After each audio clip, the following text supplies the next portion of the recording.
Hello, welcome to today's Diving Deeper in Camtasia webinar. I'm Mike Quiansu, Product Marketing Manager at TechSmith.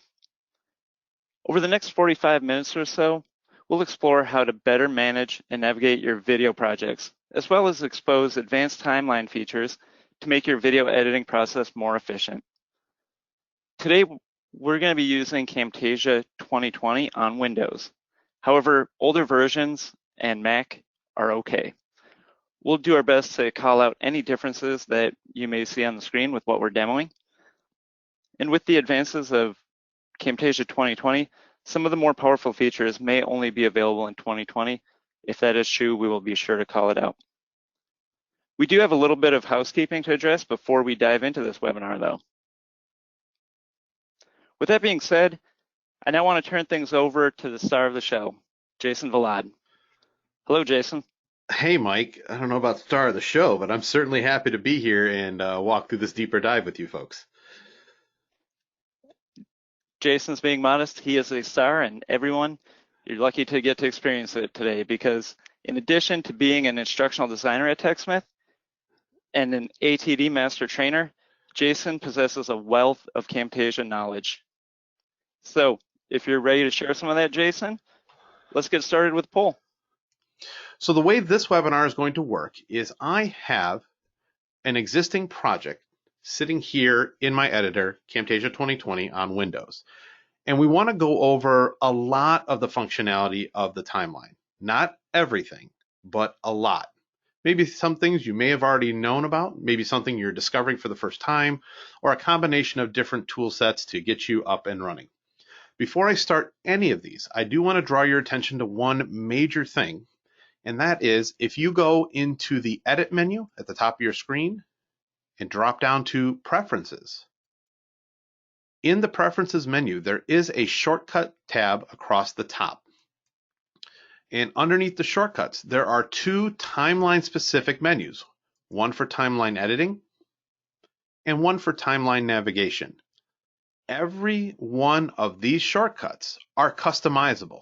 Now, of course, we ship them with specific shortcuts in mind, but if you have a series of shortcuts that you are more familiar with, or you want to change them to match perhaps another program, or you have multiple computers and you want them all to be the same, you can create your own shortcuts for some of the things that we're talking about today. And if you have Camtasia 2020, it's really easy to share that set of shortcuts with either yourself or another teammate if you want to have that consistency across your machines. So just want to make sure I called that out. It's in the Preferences Shortcuts tab where you can edit and change any of the keyboard shortcuts associated with not only the timeline, but many, many functions and feature sets within Camtasia. All right, the Camtasia editor timeline. So for those who aren't familiar, the timeline is the bottom section of the editor here. The editor is normally broken up into four parts. You got your media bin, library, and tool area up in the upper left-hand corner. Your canvas, or some people call it the preview window, in the middle of your screen. Over here on the right, we have the properties panel, which dynamically changes depending on the type of media that you have selected. And then here at the bottom, you have your timeline. So first things first, one thing I want to show for the majority of you who might not know this, you can actually show more of your timeline by coming up to the bottom of your canvas and hovering your mouse over right here where your mouse will turn into a double-sided arrow.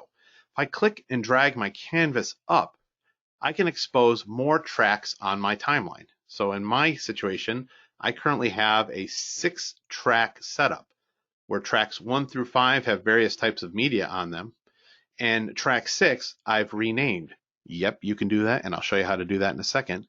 You can rename it, and I have it labeled as captions because this is where my captions are because I did closed captions. This is an actual video that I produced, I think it's been live for about a week and a half, all about creating a how-to video. So one thing I always love to show is that you can expose more of your timeline here by clicking on the bottom of the canvas and dragging it up or down depending on your needs. Now, something that's new to Camtasia 2020 is the ability to detach your timeline. That's right, if you right-click in your timeline or use the keyboard shortcut on Windows, at least Control-3, you can detach your timeline and make it its own individual window. Well, some people say, well, why would I want to do that? Well, there's a couple reasons in my mind. You've always been able to detach the canvas. And when you detach the canvas, I typically put that on a second monitor, or I actually have an older TV, but it's like one of those flat screen smart TVs in my office where I can send the canvas over and have it at full screen and watch the video back in what its full form would look like. Well, a lot of us have the pleasure and the experience to have a widescreen monitor that I could put this timeline on, not only to put it by itself and be able to then make it a full screen application so that I can have multiple tracks visible at once, but it allows you to really take advantage of the real estate of those larger monitors or larger projection screens. It can be really helpful for those who want more control over the editing experience so that the timeline itself can stay separate from the editor. If you separate it and you're done and you kind of want to bring them back together, it's as simple as closing that window. In this case, for Windows, hitting the X, it'll close the timeline back out and insert it back here into the editor at the state you left it in. So you can make all your changes and then bring it back, and you can continue editing in Camtasia in a normal format here. Okay. So that is the first couple things I want to show you about the timeline. The next is something fairly basic, but what we've talked about in other webinars because it is an important aspect of your timeline, and that is the idea of being able to add tracks. So to add a track, typically, if we were to add a piece of media to this timeline, you could right-click on a piece of media and say add to the timeline at the playhead. If there's a space on one of the tracks, the media will drop in there. But if there's something in the way, it'll create its own track for that media. If I want to add my own tracks, and this is true with Camtasia 2020 because of the ability to create track mats, and you have to have them in certain positions, you would right-click on a track on the name itself over here on the left, and you can insert a track either above it or below it. My normal use case for adding a track right off the bat typically is I'll come down to track number 1 and I will right click on it and insert a track below it. And I almost always use track number 1 for my music bed or my background music. That's just how I normally do my editing. I like to have my music on its own track so that I can keep track of it and be able to adjust its audio points and levels and volume. All those sorts of things come into play. When I add tracks like this and I start to get what I would describe being a complex set of timelines here, that's where renaming tracks come into play. As you saw earlier, I named this track my captions track, and I can do that by right-clicking once again on the track name and choosing rename track. So instead of track 1, I might put BG music, which for me I know is background music. I'm able to name the tracks like that so I can keep them nice and organized. This helps a lot when I've zoomed in on my timeline. We'll talk about that in a second. Because when we do screen recordings in Camtasia, Camtasia will label the media what it is. In this case, if we zoom in by using this zoom feature on top of the timeline here, it'll say that this particular recording right here is my screen recording. But if I scroll past that naming convention, I no longer know that necessarily that's my screen recording. So that's where it might be helpful to rename a particular track screen recording or rename a track webcam. You can name them however you want or need to make sure that you are most organized in your project for the best level of success. Going along with adding tracks into your timeline is something called the Z order. Z as in zebra. So the Z order is showing the tracks in their order where what is visible is on the screen over something else.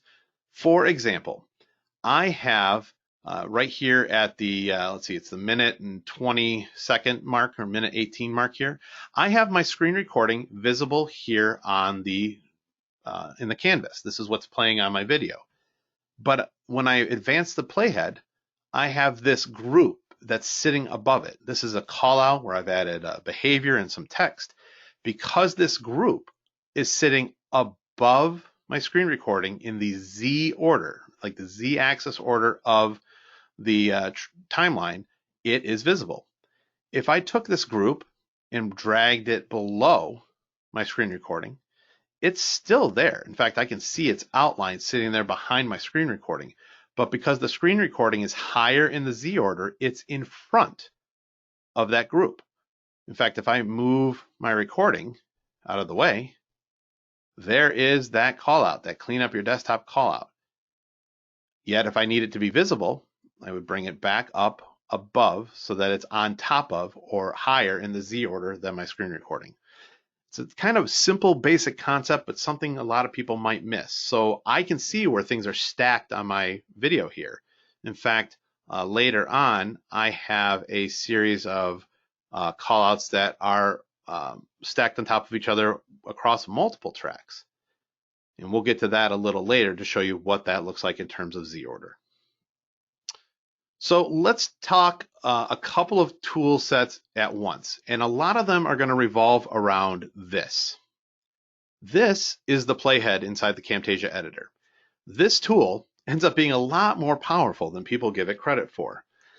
The playhead, of course, as you hit the play button on the canvas in the editor here, or by using the keyboard shortcut spacebar, will play your video back, and the playhead will move along the video and correspond with or keep in sync everything that's on the screen so you can see what's happening at the same time. But the playhead has a lot of other tools associated with it, primarily this green and red tab on either side of it. The green and red tab is what turns this playhead into the selection tool. And the selection tool has, I'm going to use the word plethora, and I apologize, but a plethora of things associated with it. You can do a lot with the selection tool. First and foremost, I use the selection tool to make what I call wholesale changes to my video, perhaps cuts of removal of errors and stuff like that. To use the selection tool, you can do it one of a couple of ways. The easiest way, in my opinion, is to click and drag the handles either to the right or to the left to make a selection. While it is selected, I've got this section of my video selected. If I were to play the video back, the playhead will only play what's in this space. So let's play this back here for just a second. Ones that I work with every day. What you're looking at right now. Okay, so it just played back that section. Well, why is that helpful? Well, if I'm trying to edit a word out, or in my case, I try and edit out the up breaths before I speak, like today we want to talk about Camtasia. I can do very precise edits using that selection tool. I can use the selection tool in combination with the aforementioned zoom slider over here. In fact, if I zoom in all the way to get high detail on the timeline, I can actually see frame by frame what's happening in my video. So I can make adjustments a frame at a time.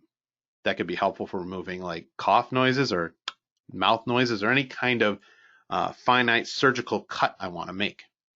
So while a selection is made, there's several things you can do, like I said, one of which is doing that restricted playback, so it just plays back the area that is selected. If I select the media within that selection area, in this case my screen recording, and I go over to my properties panel and choose the audio tab, which is located at the top, to expose the overall volume level, I can also use the selection tool. In fact, let me scooch it down here just a little bit. While that's exposed, I can use that to click and drag the volume down for just that section to silence a section out. So if I didn't want to cut what was happening on the screen, I could just silence a section a little bit at a time or a lot at a time. Perhaps this is a section I want to voice over or borrow someone else at TechSmith to do the voiceover. I can do all of that as well. The biggest thing, however, people use the selection tool for is to make those wholesale edits, which includes deletions and cuts. Well, let's talk about a delete first. If I make a selection with the selection tool and I hit delete on my keyboard, that content is removed from the timeline, but it leaves a large gap in my presentation. I happen to have my canvas colored white for this one. You may normally have it colored black. I just used it for a design element earlier on. But now when I delete something using the selection tool and the delete key, I leave a gap in my presentation, which might be helpful. Maybe I want to insert something into that space, or I want to make some other changes. Let's go ahead and undo that either by using Control Z or by going over here to our ribbon and using the undo key, I could do something called, instead of delete, I could do a cut. A cut is performed either by using the keyboard shortcut Control X. A lot of people know that as cut, but I find it easier to actually go back over to the ribbon and use the scissors button. The scissors button, when I click on it, will not only remove that content like the delete key did, but it performs what's called a ripple delete. What that means is, as I move the playhead back, it'll remove that content, but then it'll take everything to the right of the cut that we made, slide it back over here to the left, and stitch it together so that it's one continuous piece of media, where the gap isn't noticeable visibly, but maybe my audio won't make sense, but in this example, it's quite all right. So let's undo that as well to take us back to where we were. Now, some people, when they make a selection, they didn't mean to make the selection. In fact, they'd like to deselect that area. Or perhaps they've taken the playhead and it's moved outside of that selection area. Don't worry. I can easily deselect this section and put the playhead and the selection tool back together. This is done by double-clicking the playhead, which deselects the selection you made. No changes have been made. The selection tool goes back onto the playhead, and you're right back in a state where you can edit. All right, time to talk about something with the selection tool that's very specific to Camtasia 2020. That is, if we make some selections on our timeline, let's say little ones here, and I'm going to use the delete key. So I'm not using the cut tool at all. I'm just making selections. I'm like, I want to get rid of this, I want to get rid of this, and I want to get rid of this. Well, I've only done it 3 or 4 times here, and that's going to leave those giant gaps like we had before. Now, I could manually drag those over, but that's time, takes a lot of time, and I don't have the time when I have to edit further parts of the video. Well, that's what brings in something called track magnetization. And the magnetization button, track magnets, is found over here right by the track name. When you click on track magnetization for a particular track, and let's zoom back out so we can see the entirety of our project here. Oh, I went a little too far for myself. There we go. Track magnetization, when it's turned on, it will actually magnetize everything on that particular track and snap everything together to the left. So the giant gap you see here, as well as the gaps I just made, are removed. Okay, they will be magnetized by clicking on the magnet. Everything gets snapped over to the left. So there's 0 gaps. There's not going to be a playback every video and then a flash of a white screen or black screen or whatever happens to be your canvas color, which typically happens when people remove content and forget to close those gaps.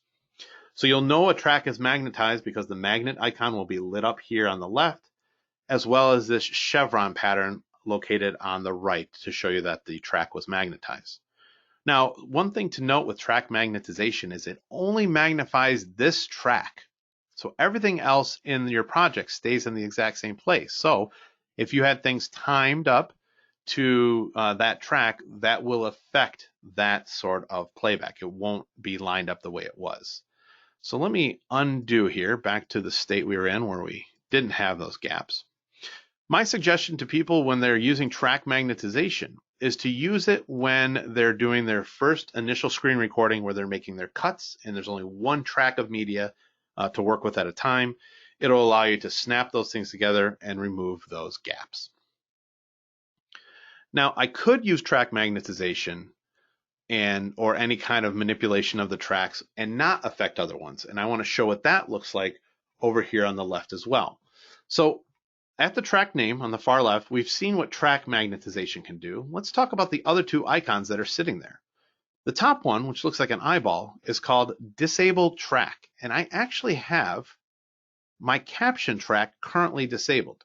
What that means is the captions are there. I didn't delete them or remove them, but right now I have them hidden from playback because when I produce this video, I want a video that has no captions burnt into it. If I click on that track visibility tab, I can see that my captions show up. And as I play the video back, all the captions are there just like I would want them to be. But I can turn them off whenever I want to without negatively affecting my project because they're still there for me later on. big part of track visibility is I could have a series of tracks trying out different elements, maybe a different color call out, a different style of music, and I can hide them and still play back my video or produce different versions of my video if I wanted to see what they look like. I can also make edits to my project without affecting a particular track or a series of tracks by using the other icon located here at the bottom on the left called locking tracks.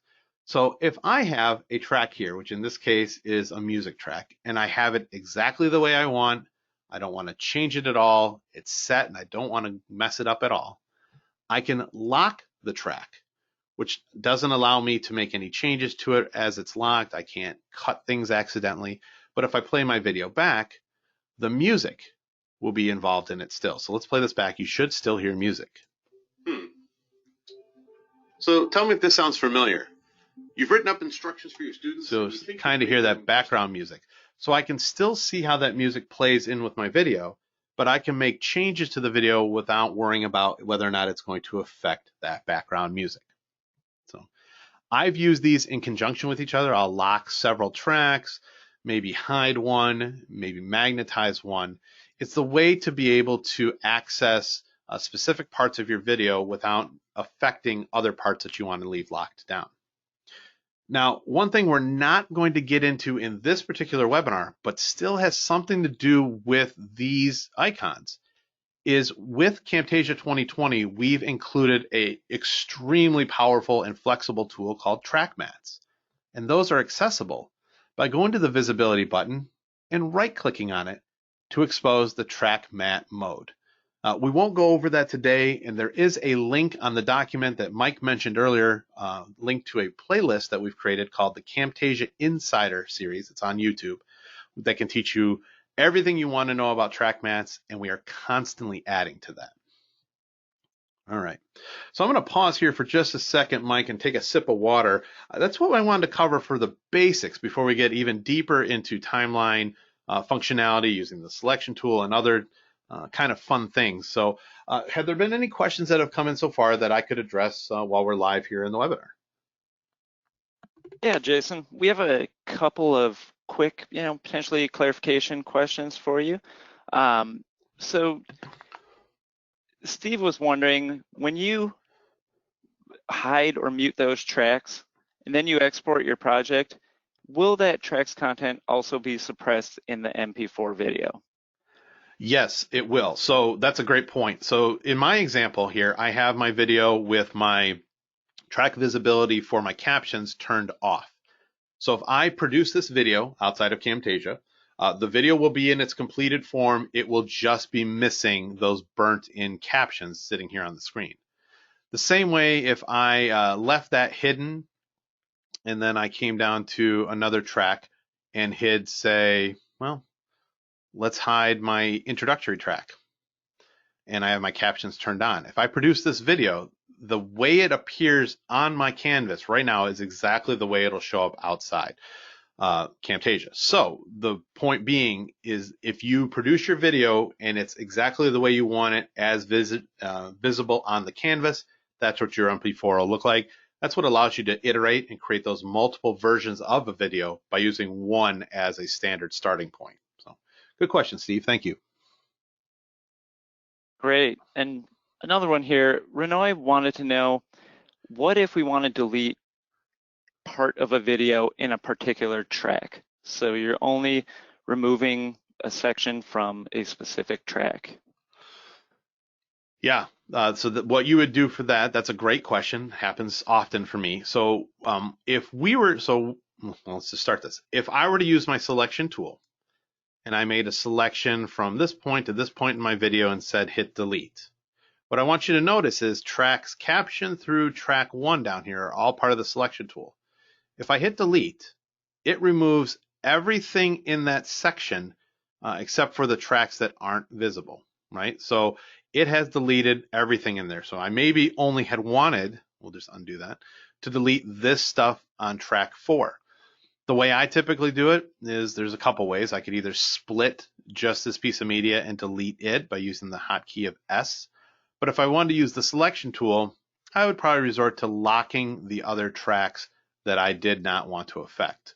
So now I've locked all the tracks that aren't track number 4, and when I hit delete, it only deletes the items on track number 4 because the rest are locked or protected from any effect.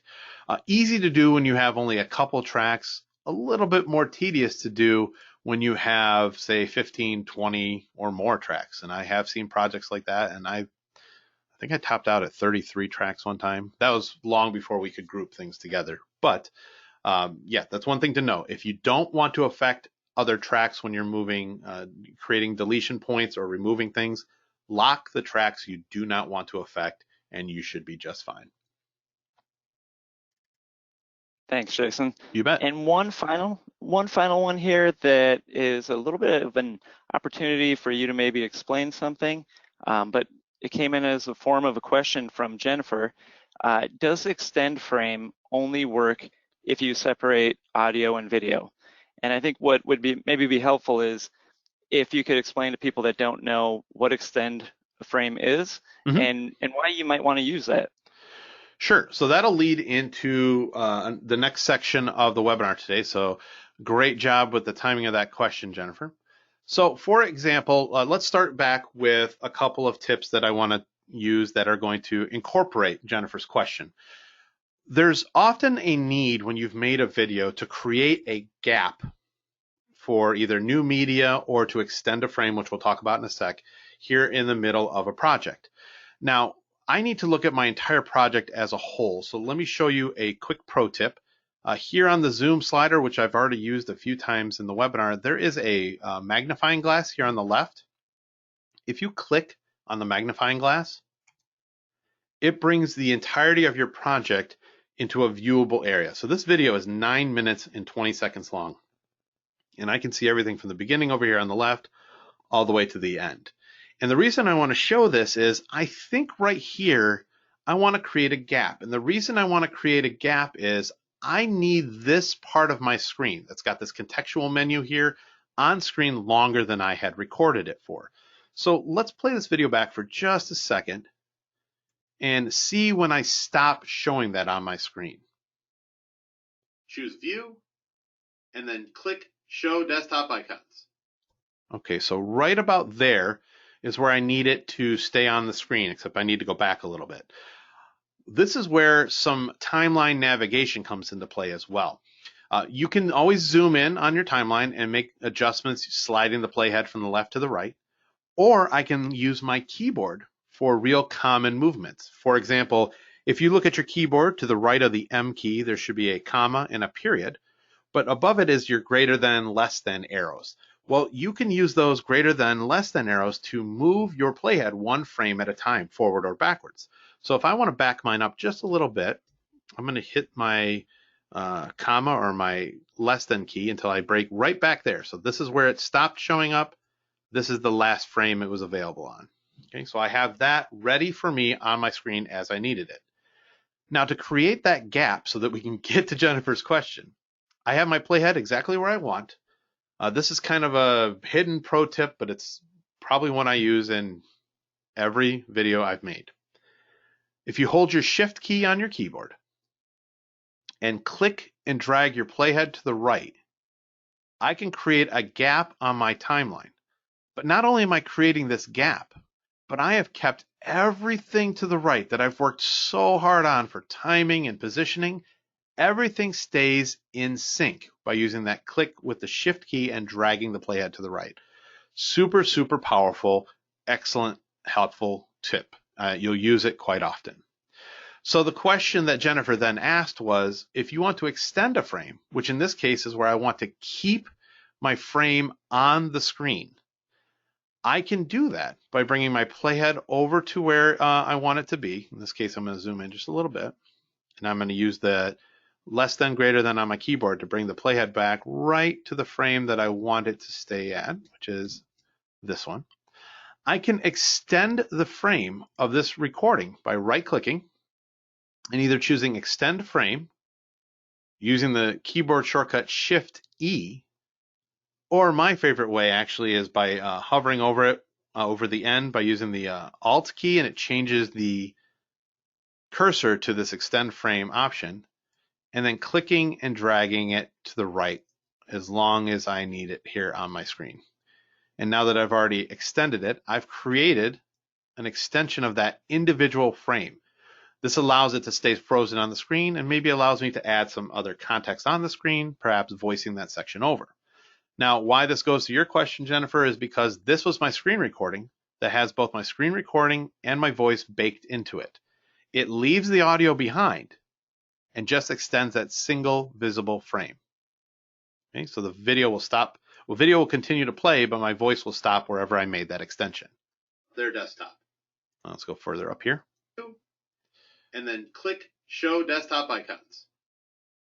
So then it's frozen here, and I could say, make sure you know that these aren't hidden forever. You can turn them back on or turn them off as you need it. Just make sure you remove all visible distractions from your recording, whatever my voiceover happens to be. And when it's done, and I'm ready for it to close this gap, I would probably use the trimming capability, which is hovering over the end of a piece of media like this, and clicking and dragging to the left till it snaps right to that playhead. And then I can close my gap with a lot of control by double clicking on the piece of media that I originally moved, which snaps that playhead into place, and then just repeating that process backwards, holding Shift on my keyboard and clicking and dragging to the left until those pieces of media match up. Now there's no gap there, just like with track magnetization, and then the video would continue on as if I had recorded it the way it's shown. The check mark gets removed and all the icons become hidden. Okay. So the long answer to your question is that, Jennifer. The short answer is yes, you can extend a frame without separating audio and video. Now, some of you might be asking, what does that even mean? Well, if you have a screen recording without your webcam, so you recorded your screen and you talked through a process, it comes into the editor as a single piece of media. You can right-click on that piece of media and separate the audio and video, and you can edit them independently if you so choose. I rarely, if ever, do this for a couple of reasons. One, if you separate your audio and video, it is separate forever. It can't be baked back into one piece of media again. It can be grouped later, but I typically keep them together. The other reason is if I somehow move one piece of media to the left or one piece to the right, then the movements on the screen might not match up to my audio. Not a big deal, more of a personal preference. I never do it with webcam because then it looks like I have a badly dubbed video where my mouth is moving, but the audio doesn't match up. So that's where we typically talk about those sorts of things. Let's talk about a little bit more finite control that we have over the timeline, and it still goes to our tracks. And I typically do this particular movement when I have audio on the track. For example, I have this ambient background music that's part of my introduction. I can see the WAV files, they're a little small down there, so I'm going to actually make an adjustment to the size of the track itself, the actual height. And I can do it a couple different ways. One way is to hover at the top of the track itself and click and drag the track up. And I can increase its size to give a little bit more detail, especially when it comes to audio. And I can drag that back down if I want. And it has a minimum size, which is right here. Or I can lean on the tool at the left side of the left side of the timeline underneath the ribbon, where I can click and drag these up where it uniformly increases the size of the tracks.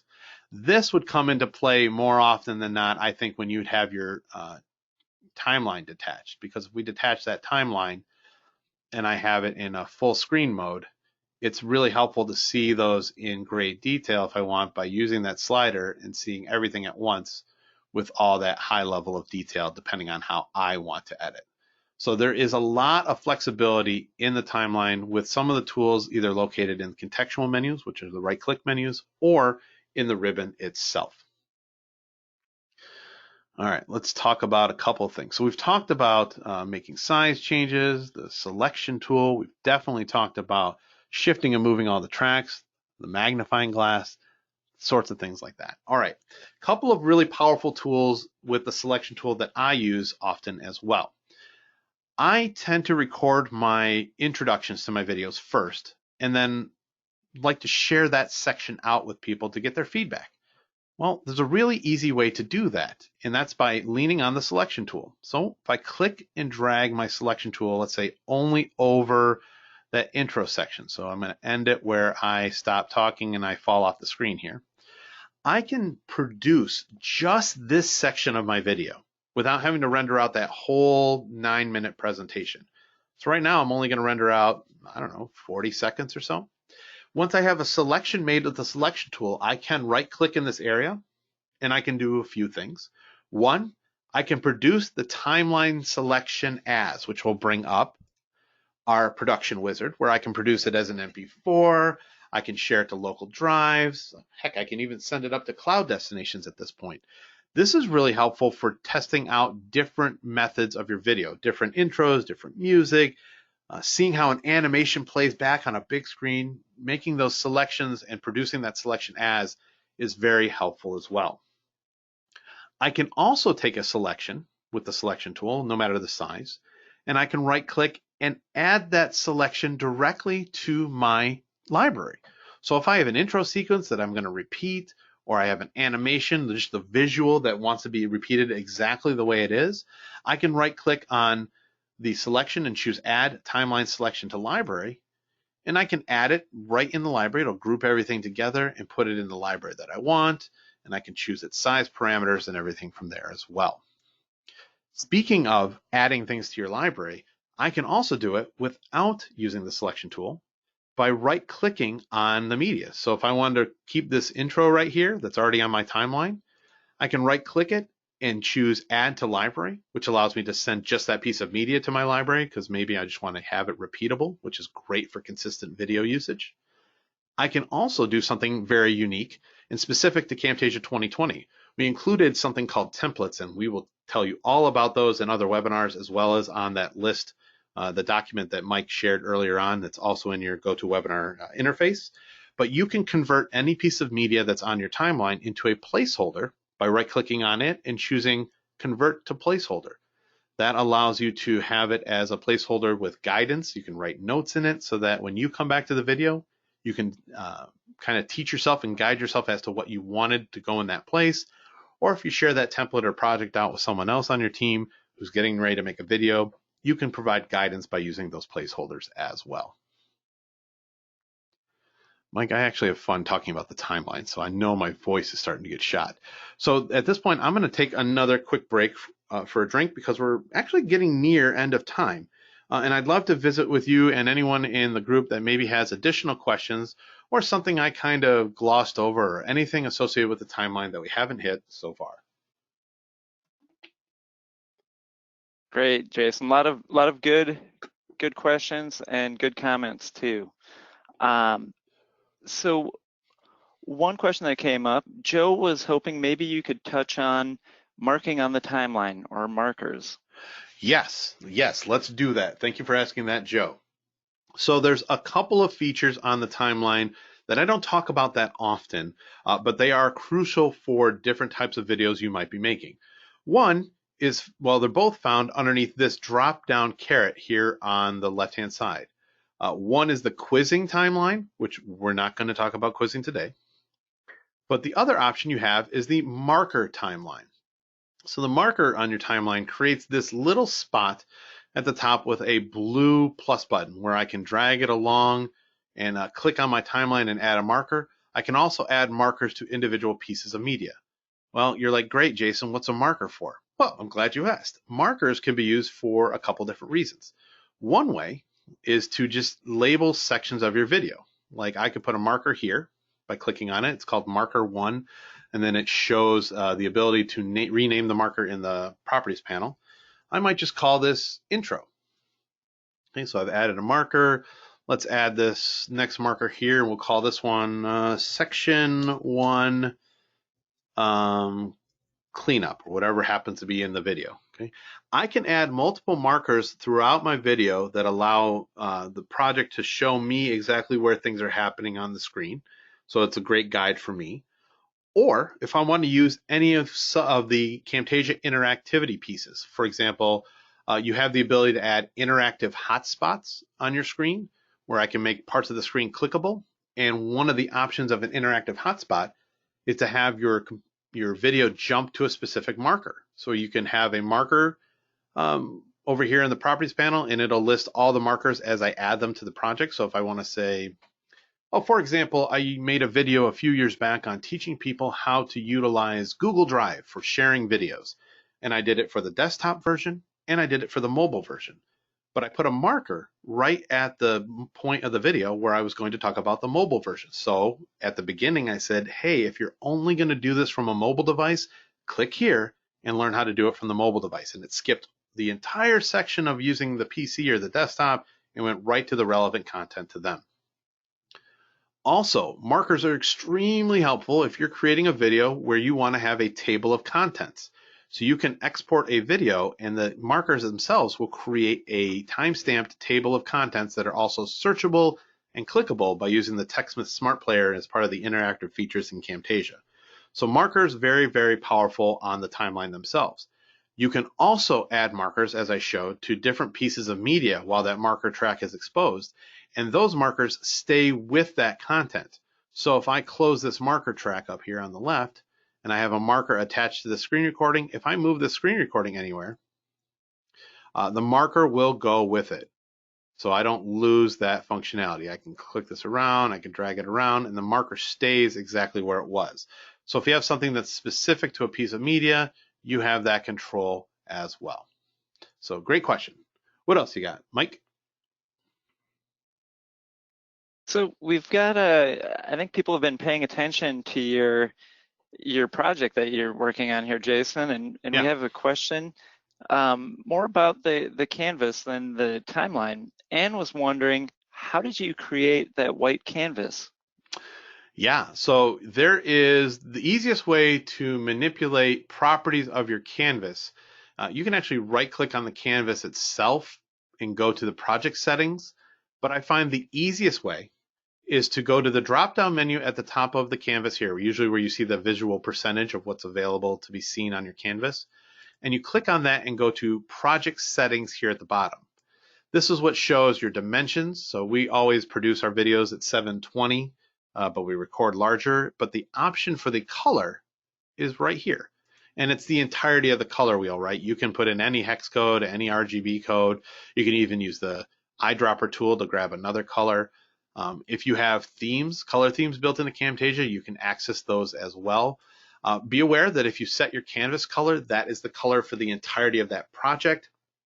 If you want it white at a certain point and green at another point, you'll have to use some sort of shape or styled call out to change the color itself, but the color stays across the entire version of that particular project on the canvas. Great, thank you, Jason. Uh-huh. So the next question we have here is about reusing content, and Joe was wondering, can Camtasia record audio to use on future videos? For example, applause. Sure. Any audio, any media that's on your timeline can be saved in your library to use across multiple future projects. For example, let's see, I have narration here at the end. Let's just play this just for a second here. From there. All right, this narration piece right here. What else would you like to know? Visit our online teaching resources page and click here on the submit an idea, and we'll do our best to get you that content. So maybe I don't want to re-record that. I already recorded it. I made the edits the way I want. It's nice and clean, and I'm happy with the way it works. All I need to do is right-click on that media and add that piece of media, that recording, to my library. And I just tell Camtasia, we'll call it human outro, so I know what it is. Maybe I'll spell it without goofing it up there, and then I can insert it into any library I want, because you can, of course, create as many custom libraries as you need in Camtasia. So for me, I'll put it in this HAL folder and hit OK. And now that library has that human outro, and I can reuse that one not only in this video, but as many times as I need in future videos as well. So right-clicking on a piece of media, adding that to the library, and then naming it as you see fit. Great. So, Jason, we had a few questions about groups, and specifically, Tony was wondering, when you have a group of annotations, Mm-hmm. can you add behaviors to the group, or do you have to add them separately? So the answer to that question is yes. You can add them individually and you can add them to the group, and they would be affected in different ways. So let's show what that looks like. I'm just going to create a gap here at the beginning of my video. It's just white background. And let's add a couple of callouts to my screen. So we'll add this one, we'll add this one, we'll add this one. So 3 different callouts, and we'll add 3 different behaviors, one to each one. So as we play those videos, play the video back, you'll see those come up on the screen and they have their own behaviors associated with them. If I group these all together by selecting them, right-clicking and choosing group, if I'll add a behavior that isn't on any of them, this drifting one. I add that to the group itself. So now the group has a behavior. So all 3 of them will come in with that drifting one, but each callout itself has its own behavior associated with it. So yes, you can add it to the individual pieces, but yes, you can also add it to the group. They would just be affected at the same time if you add them together. Good question. They're all good questions, but that's a good question. There are a lot of good questions, Jason. So Sure. if you have other things you'd like to show, you can go ahead. If not, we can continue with questions. Sure. Yeah. Let's go ahead. Let's go ahead with questions because I think we're at the point where people are finding things that they want to discover. Okay, I think Valencia's question maybe was sparked with the reusable content. Mm-hmm. Valencia was hoping that you could show how to create a custom library. Yes. So to create a custom library, we would choose the library tab over here on the left-hand side of the screen. And for the most part, most of you will see this library. This is the Camtasia 2020 library that comes pre-installed in Camtasia. This is a great library, right? It's got a lot of royalty-free, high-quality assets in it. We've got icon packs available in here.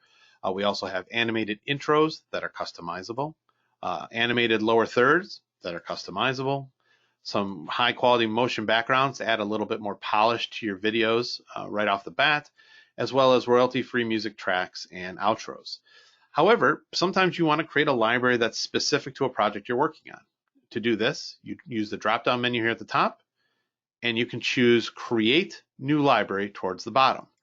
And when you do that, you can name the library however you want. So we'll call this one Deep. And then I can either start from a blank state, which means it would be completely empty, or if I have other libraries in Camtasia already, or someone has shared a library with me, because you can do that as well, I can start from kind of like a template. So if I go to the Bicycle Workshop one and hit Create, I actually had content in another library called Bicycle Workshop that I could start from that position right away, where I have a library with content in it instead of a blank slate. And then I can move things around in the library. I can add folders. I can do a lot within the library itself, including sharing content directly from it, zipping it up, deleting it, renaming it, importing things from my computer right to the folder in the library. There's a lot of power underneath your library. I can then always manage the libraries as well by renaming them, deleting them, or if someone shares a library with me either on its own or through packages, which are new to Camtasia 2020 as well, I can import them from here.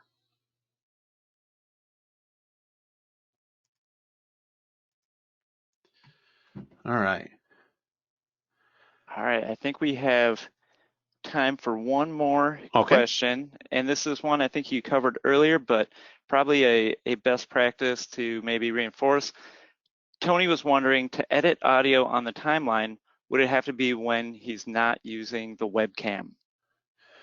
To edit audio on the timeline, would it have to be when I'm not using the webcam? Not necessarily. I think the question you're asking, Tony, is if I have webcam and audio together. For example, at the beginning of my video here, I am on screen and I am talking. So if we play this back, but you end up having multiple email conversations. So I have these things grouped together. If I were to ungroup this and make a change to the audio here while there's my face on the screen, there is a chance that the audio would not match up with the movement of my mouth on the screen.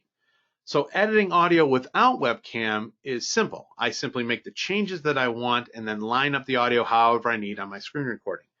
It's a little trickier when you have your face or someone's face on the screen because you don't want it to seem out of sync. It's possible, but if you're deleting audio from something like a webcam video, it's best practice to take the video with it as well to make a cut. Or if it's a series of cuts or a series of edits that you think you need to make and you don't want to use, say, a jump cut style of editing, maybe it's time to do a reshoot. But that'll come with time and experience. More often than not, I'm not doing a lot of webcam work. I'll just do voiceover work, but definitely experiment because you have all those capabilities within Camtasia. It's worth trying out, especially for these short introductory videos, especially if there's educators out there that are getting ready to create content online for the fall. Actually, it's a terrible but great segue, Mike, that I wanted to show people.